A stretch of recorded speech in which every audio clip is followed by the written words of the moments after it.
नमस्कार, स्वागत एवं अभिनंदन। आज आपके लिए जो ये प्रश्न पत्र है 2024 में संभावित है, इसमें प्रश्न पूछे जाएंगे। बहुत महत्वपूर्ण प्रश्न है। सर्वप्रथम प्रारंभ के 15 मिनट परीक्षार्थियों को प्रश्न पत्र पढ़ने के लिए निर्धारित हैं। प्रश्न पत्र 2 खंडों में विभाजित है, खंड आ और बा। खंड आ में 20 अंक के बहुविकल्पीय प्रश्न दिए गए हैं, जिनके उत्तर OMR सीट यानी उत्तर पत्र पर देने हैं। खंड बा में 50 अंक के वर्णात्मक प्रश्न दिए हैं। प्रत्येक प्रश्न के सम्मुख निर्धारित अंक अंकित हैं। ठीक है, ये आपको लिखा हुआ है। तो खंड आ है। ठीक है, तो खंड आ में जो प्रश्न हैं सब एक एक नंबर के। सबसे पहला प्रश्न है, शुक्ल युग के सशक्त आलोचक एवं निबंधकार का नाम है। रामचंद्र शुक्ल, राधाचंद्र गोस्वामी, प्रताप नारायण मिश्र, राधा कृष्ण दास। ठीक है। दूसरा प्रश्न है, अर्धनारीश्वर के लेखक हैं विष्णु प्रभाकर, जयशंकर प्रसाद, प्रेमचंद, चतुर्सेन शास्त्री। निम्न में से नाटक विधा के लेखक हैं बद्रीनारायण चौधरी, जैनेन्द्र कुमार, श्रीनिवास दास, कृष्णा सोबती। चौथा प्रश्न है, कृति कंकाल के लेखक हैं जयशंकर प्रसाद, रामकुमार वर्मा, मुंशी प्रेमचंद, मैथिलीशरण गुप्त। देखिए सबके समक्ष उसका नंबर अंकित हुआ है। हिंदी गद्य का वास्तविक इतिहास कब से प्रारंभ हुआ? ठीक है, 1850 से, 1938 से, 1919 से और 1900 ईस्वी में हिंदी गद्य का वास्तविक इतिहास। ठीक है, ये सारे प्रश्न जो हैं आपको मैंने दिए हुए हैं, सारे प्रश्नों के उत्तर मिल जाएंगे। बिल्कुल महत्वपूर्ण है और सब मैंने आपको जो गद्य पद्य के बहुत ही बहुविकल्पीय प्रश्न दिए उसमें सब हैं। आदिकाल का समय अवधि है 1850 से 1900, 1900 से 1920, 1919 से 1938, 1843 से तो आधुनिक काल का। ठीक है।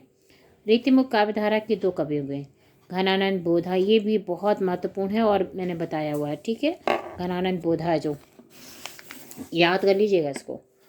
अब है कविता। नई कविता की प्रमुख विशेषता कौन सी है? बौद्धिकता की प्रधानता, अति यथार्थवादी दृष्टिकोण, छंद योजना में नवीनता, सामाजिक समानता। 1 नंबर। आंगन के पार द्वार के रचयिता धर्मवीर भारती, गजानन माधव मुक्तिबोध, सच्चिदानंद हिरण्य वासना गेन। ठीक है, आंगन के पार द्वार। भारतेंदु युग किस काल के अंतर्गत आता है? भक्ति काल, आधुनिक काल, रीतिकाल, आदिकाल। आप बिल्कुल टिक करना है, केवल OMR शीट पे भरना है। नाना नाना वाहन नाना वेशा, वैसे सब सी समाज निज देखा, को मुखहीन विपुल मुख काहू बिन पद कर को नुकम। ये कौन सी इसमें रस है? करुणस, हास्य रस, विभत्स रस और वीर रस। ये भी मैंने आपको दिया हुआ है। यहाँ अगर आप मेरे चैनल में से देखेंगे जाके तो आपको सारे प्रश्न मैंने दिए हुए हैं। यहाँ यहीं कहीं पर बिखर गई भग्न विजय माला सी पंक्ति में अलंकार पहचाना, भ्रांतिमान उपमा रूपक उत्प्रेक्षा। ठीक है। अब जिनके आगे ठहर सके जंगी ना जहाजी, ये वे प्रसिद्ध छत्रपति शिव भूप शिवाजी। इन पंक्तियों में छंद रोला, कुंडलियाँ, सोठा, दोहा। ठीक है, कौन सा है ये बताइएगा आप।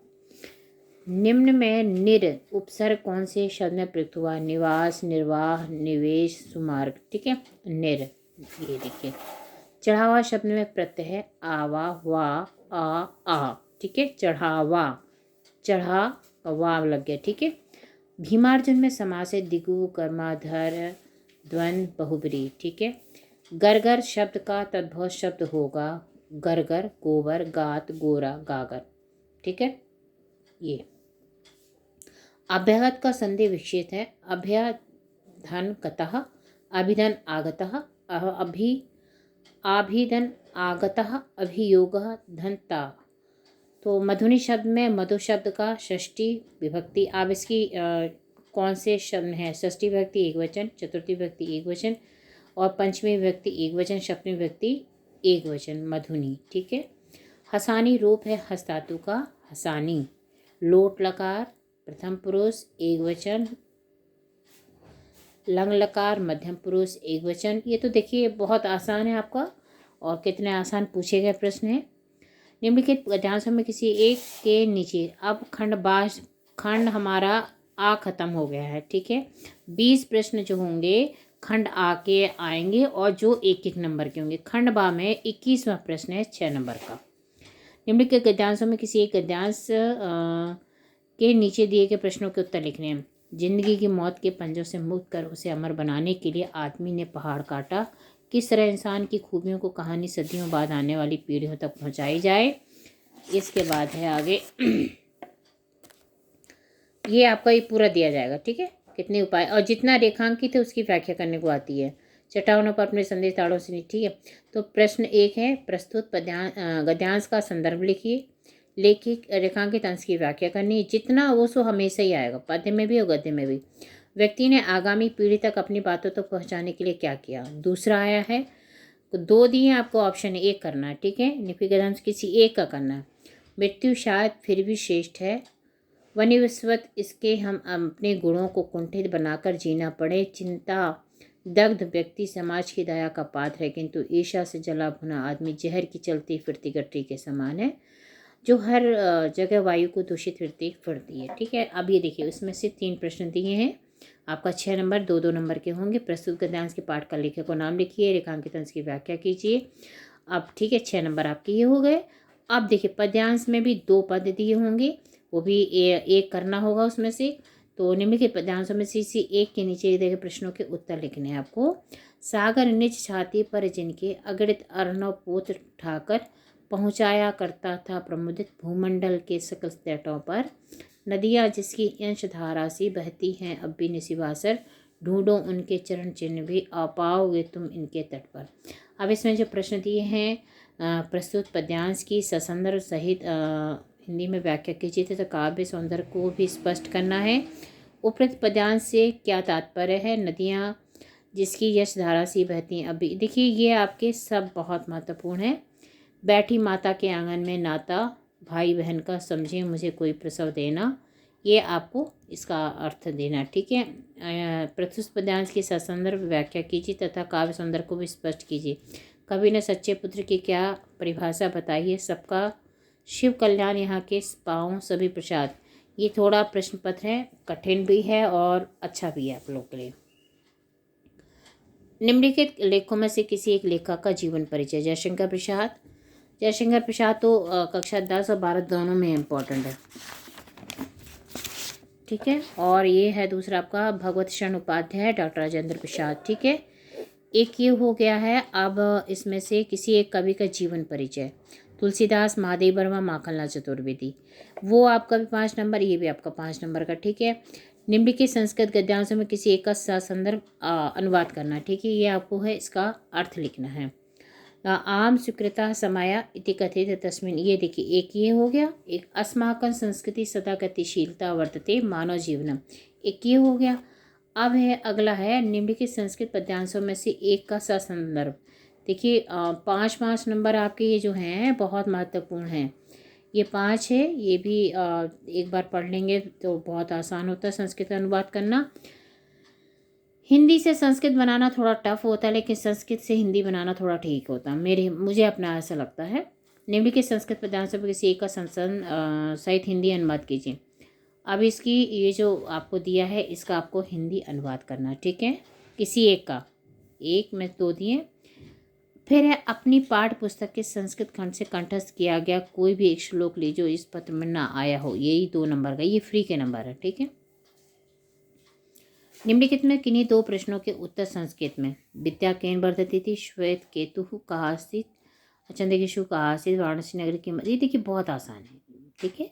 2 प्रश्नों के उत्तर 2 लिखने हैं। 4 इतने दिए हुए ऑप्शन, ये आपके 2 नंबर बिल्कुल फ्री के ही हैं, आप बस पढ़ लें, आपको याद कर लेते हैं। विद्या केन वर्धते किससे बढ़ती है। निम्नलिखित वाक्यों में से 2 संस्कृत अनुवाद करने हैं। मेरे मित्र ने चलचित्र देखा, साथ मैदान में खेलते हैं। 2 के करने, केवल 2। अगला है, इसमें ये है दान में कीर्ति बढ़ती है, विद्यार्थी को पढ़ना चाहिए, संतोष उत्तम सुख। ये देखिए मॉडल जो पेपर है, नई पुस्तक, नया मॉडल पेपर नई क्वेश्चन बैंक से लिया गया है और बहुत ही अच्छा है। निम्नलिखित विषयों में ये सब जो नंबर हैं, आपको कितने नंबर के कौन से प्रश्न आएगा ये आपको बता रही। खंड खा है वो जो आपके लिए है बहुत महत्वपूर्ण है। ये जो है आपका 9 नंबर का है। जो विषय आपका ऐसे निबंध आएगा वो 9 नंबर का है, ठीक है।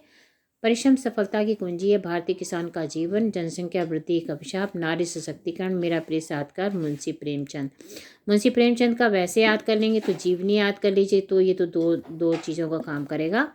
और जनसंख्या वृद्धि एक अभिशाप, तो आप इसमें भी अगर नहीं भी पढ़ा है तो आप इसके बारे में बहुत अच्छे से लिख सकते हैं पॉइंट वाइज, कि अगर जनसंख्या बढ़ेगी तो कौन कौन सी समस्याएं इकट्ठी होंगी, क्या जनसंख्या का बढ़ना अच्छा है, उस सारी चीज़ें आप पूछते हैं। जनसंख्या बढ़ने से कौन कौन से दुरुपयोग हैं, कौन कौन से चीज़ें इसमें हमारे लिए समस्या इकट्ठा कर रही हैं, ठीक है। और परिश्रम सफलता की कुंजी है। अब परिश्रम सफलता, इसके बारे में भी आप बहुत ही, ये देखिए जितने हैं ऐसे बहुत ही अच्छे हैं।